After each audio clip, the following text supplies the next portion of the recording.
இப்போ முகேஷ் குமார் போயிட்டு இருக்கிறாரு. நீங்க பாத்தீங்கன்னா முகேஷ் குமார் சமீபத்துல இந்தியன் கிரிக்கெட் டீமுக்கு வந்து அருமையா பெர்ஃபார்ம் பண்ணி கொண்டு இருக்கிற ஒரு அருமையான பிளேயர். ரொம்ப சூப்பரா லைன் அண்ட் லென்த் போறாருங்க. சொல்லி வச்ச மாதிரி ஒரு லென்த்ல போடக்கூடிய ஒரு அருமையான பிளேயரா முகேஷ் குமார் வளர்ந்துட்டு இருக்கிறார். ஸோ முகேஷ் குமார் 5.5 கோடி தாண்டி சென்னை போறாங்களே. பட் நீங்க நம்ம ஏற்கனவே பேசுறதுல ஒரு சென்னைக்கு ஒரு நல்ல போலர் தேவை. ஆனா முகேஷ் குமார் 5.5 கோடிக்கு வருத்தா. நீங்க துஷார் தேஷ்பாண்டே விட முகேஷ் குமார் மேல நான் கட்டுவேன். நான் ஒரு ஃபாஸ்ட் போலரா இருக்கிறனால நான் சொல்றேன், துஷார் தேஷ்பாண்டே எங்கெங்கயோ போடுவாரு. ஒரு இது மேல இது பண்ண முடியல. லாஸ்ட் சீசன்ல எக்ஸ்ட்ராஸ் போட்டு முகேஷ் குமார் கிட்ட நீங்க நம்பி பால கொடுத்தா, தம்பி இதுல போடு, இவ்வளவுதான் லென்த் அப்படின்னு சொன்னா அது மிஷின் மாதிரி இங்க பாயிண்ட் பண்ணா பாயிண்ட் பண்ணுவாரு. பாயிண்ட், ஆமா அதான் கரெக்ட், சூப்பரா சொன்னீங்க. மிஷின் மாதிரி கரெக்டா இந்த பாயிண்ட்னா அந்த பாயிண்ட், அவ்வளவுதான். துல்லிய தாக்குதல். Correct correct. அருமையான ஒரு சாய்ஸ். சென்னை போலாம்.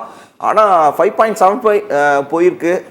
சென்னையா பஞ்சாப்பா? பஞ்சாப் என்னங்க, என்ன பிளான்ல இருந்து வராங்க ஒன்னும் புரியாத புதிரா இருக்கு. குவிச்சுட்டே இருக்காங்க பிளேயரை. என்ன டக்கு டக்குன்னு வேலையை முடிச்சுட்டு கிளம்பிடலாம்னு பாக்குறாங்களா? பாண்டிங் ரொம்ப நேரம் உட்கார முடியாதுங்க அவரால். அவரு உட்கார முடியல போல, வெயிட் பண்ண முடியல. இல்ல அவங்ககிட்ட அமௌண்ட் அதிகமா இருக்கு இல்லைங்களா? கரெக்ட். சென்னையும் 12-13 கோடி வச்சிருக்காங்க. அவங்களும் ஆல்மோஸ்ட் ரொம்ப 2 பேரும் சென்னை வெளியே வந்துட்டாங்க. பஞ்சாப் கிட்டதான் இருக்காரு இப்போ முகேஷ் குமார். சென்னை முகேஷ் குமார் ஒரு மிஷின் மாதிரி பாயிண்ட் பண்ணா கரெக்டா பாயிண்ட் பண்ணுவாரு. பால் எங்க போறாங்க போறாருன்னு அவருடைய பாருங்களேன், 6 தாண்டிச்சுன்னா சென்னை போக மாட்டாங்க. கரெக்ட். துஷார் தேஷ்பாண்டேக்கு அதான் தாண்டிச்சு. அவங்களுடைய பவுண்டரி ரொம்ப சூப்பருங்க. சென்னை குறிப்பிட்ட பிளேயரை வந்து டார்கெட் பண்றாங்க சென்னை சூப்பர். ஆனா அந்த அமௌண்ட் 5க்குள்ளே வச்சிருக்காங்க. ஒரு ஃபாஸ்ட் போலர் எனக்கு 4 கோடி வேணும், 5 கோடி ரூபாய்க்கு வேணும், 5 கோடி தாண்டிச்சுனா போக மாட்டேன். பக்கா ஸ்கெட்சுங்க. ஸ்கெட்ச்னா ஸ்கெட்ச். பிளேயர் நல்ல பிளேயரா இருக்காங்கல்ல, விடுறாங்கல்ல பிளேயரை விடுறாங்கல்ல. பிளேயரை விடுறது இல்ல, நமக்கு நிறைய பேர் இன்னும் வர்ற லிஸ்ட்ல இருக்காங்களே கம்மிங். உமரான் மாலிக் கூட ஆக்சுவலி நம்ம வந்து ஆப்ஷன்ல வைக்கலாம். ஏன்னா சின்ன பையனுக்கு தான் போறாங்க. 4 கோடி ரூபாய்க்கு சூப்பரான ஒரு பையன் கிடைச்சா போதும் பிரவீன். தோனி ட்ரெயின் பண்ணிடுவாரு. முகேஷ் குமாருக்கு அணிகள் வலை வீச்சுறாங்க. 2 கோடிக்கு தொடங்கிய தொகை இன்னைக்கு இப்போ இந்த நிமிஷத்துல 6 கோடி 50 லட்சம் ரூபாய்க்கு வந்திருக்கு. தீவிரமான ஆலோசனை போயிட்டு இருக்கு. எந்த டீம் எடுக்க போறாங்க தெரியல. ரிக்கி பாண்டிங் பேசிக்கிட்டு இருக்காரு, என்ன பண்ணலாம், எடுத்துடலாமா, இன்க்ரீஸ் பண்ணலாமா, பெர்ஃபார்மன்ஸ் பத்தி பேசிட்டு இருக்காங்க. நடராஜன் விளையாட போறாரு. முகேஷ் குமார் எங்க போக போறாரு? சர்மா இருக்கிறாரு. எதுக்கு 3rd ஃபாஸ்ட் பவுலருக்கு போறாங்க? டெல்லி ஆர்டிஎம் போட்டு ரிக்கி பாண்டிங் இருக்கார்ல. இல்ல எனக்கு புரியவே இல்லை. ஏன் டெல்லி ஆக்சுவலா ஆர்டிஎம் போட்டிருக்கிறதுக்கு என்ன சாய்ஸ்ன்னு கேக்குறேன்.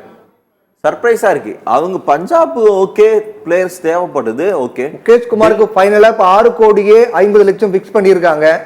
எந்த டீம் எடுக்க போறாங்க அப்படிங்கறதா இப்போ ரொம்ப தீவிரமா டிஸ்கஷன் போயிட்டு இருக்கு. ரிக்கி பாண்டிங் பேசிக்கிட்டு இருக்காரு, இன்க்ரீஸ் பண்ணலாமா அப்படின்னு. இல்ல பிரவீன், பஞ்சாப் போயிருவாங்க பிரவீன். பஞ்சாப் வந்து ஆல்மோஸ்ட் டீம் செட் பண்ணிட்டாங்க. பஞ்சாபுக்கு ஒரு நல்ல ஃபாஸ்ட் பவுலர் கிடைச்சா நல்லா இருக்கும். ஏன்னா நிறைய பேட்டர்ஸ் வச்சிருக்காங்க, ஸ்பின்னர் வச்சிருக்காங்க. ஹர்ஜீப் சிங் இருக்கிறாரு. அவர் கூட சேர்ந்து முகேஷ் குமார் போட்டாருன்னா அருமையா இருக்கும். பஞ்சாப் இன்க்ரீஸ் பண்றாங்க அமௌண்ட். 8 கோடி கிட்ட 8 கோடி வந்திருக்காங்க. இல்ல போவாங்க எனக்கு தெரிஞ்சு. ஏன்னா நான் சொன்ன மாதிரி டீம் 11 செட் பண்ணிட்டு இருக்காங்க. பாண்டிங் உடைய ஸ்டைலே டிஃபரெண்ட்டுங்க. 8 கோடி ரூபாய்க்கு இவரத்துக்கு ஹர்ஜீப் சிங் கூட போலிங் போட விட்டாங்கன்னா ஃபர்ஸ்ட் 6 ஓவர் இவரும் அவரும் காம்போல 30-40 ரன் பவர் பிளேல கண்ட்ரோல் பண்ணா சூப்பரான இன்னிங்ஸ். அதுவும் டெல்லி மாதிரியான பிச்சில் 80 ரன் அடிப்பாங்க. சொல்லி வச்சுக்கோங்க, நல்லா கவனிச்சுக்கோங்க.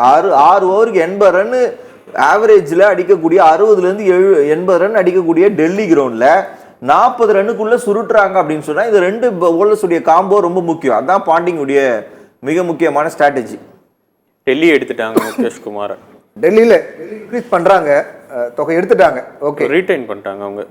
முகேஷ் குமார் பஞ்சாப் 8 கோடிக்கு 8 கோடி ரூபாய் சூப்பர் பிரைஸ். முகேஷ் குமார் தன்னுடைய திறமையை வளர்த்ததுனால அவரை 8 கோடிக்கு டெல்லி எடுத்துட்டாங்க. ரொம்ப கடுமையான ஒரு போட்டி இருந்துச்சு, எந்த அணி எடுப்பாங்க அப்படின்னு. முகேஷ் குமார் எந்த பக்கம் போவார் அப்படிங்கிற மாதிரி ஒரு தீவிரமான டிஸ்கஷன் போச்சு. குறிப்பா பஞ்சாப்ல ரிக்கி பாண்டிங் எப்படியாவது என்ன பண்ணலாம் அப்படின்னு ரொம்ப தீவிரமா டிஸ்கஸ் பண்ணாரு. ஆனா அவங்க முகேஷ் குமாரை விட்டாங்க.